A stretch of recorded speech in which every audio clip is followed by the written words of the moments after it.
Imagine sending your child to buy a bag of rice. You give them all the cash you have.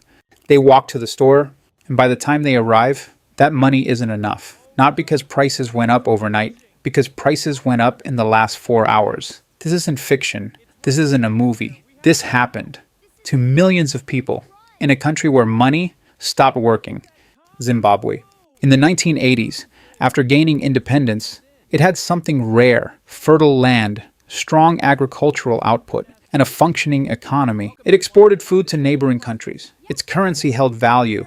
Banks worked. Salaries meant something. Families saved money. Parents planned for their children's future. Education and healthcare systems functioned. For a while, it looked like a success story. But underneath that stability, pressure was building. In the early 2000s, everything began to change. The government launched aggressive land reform policies. Large commercial farms were seized and redistributed.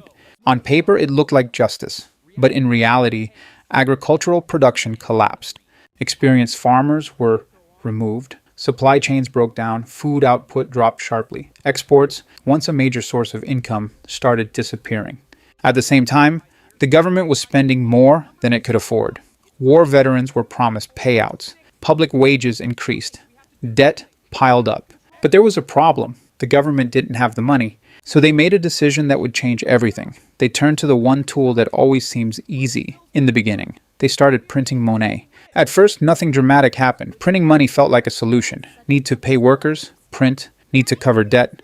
Print. Need to stimulate the economy? Print. And for a moment, it worked. But something invisible had already started to break: trust. Because money only works if people believe it holds value. And when more money enters the system, without more goods to support it, prices begin to rise. At first slowly, then faster, then uncontrollably. Inflation hit 50%, then 100%. And instead of stopping, the government printed more. Image prompt. By 2007, inflation reached 66,000%. By 2008, it exploded beyond comprehension. Prices weren't just rising monthly. They weren't even rising daily. They were rising by the hour. Shops couldn't keep up. Workers demanded higher wages just to survive. But by the time they were paid, that money had already lost value. So companies started paying workers twice a day, not as a bonus, as a necessity, because money earned in the morning was worthless by evening. Banks became meaningless. Savings accounts, built over years, evaporated. Imagine saving your entire life, only to wake up one day and realize it can't buy a single meal. That was reality. Let's slow this down.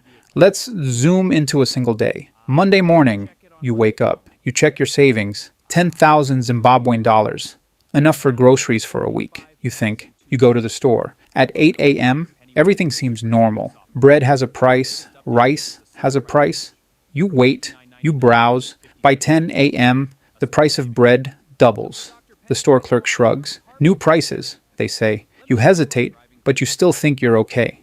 By 2 p.m., the prices change again, this time dramatically. Now you start to panic. By evening, that same $10,000, it buys you a single egg, not a carton. One egg.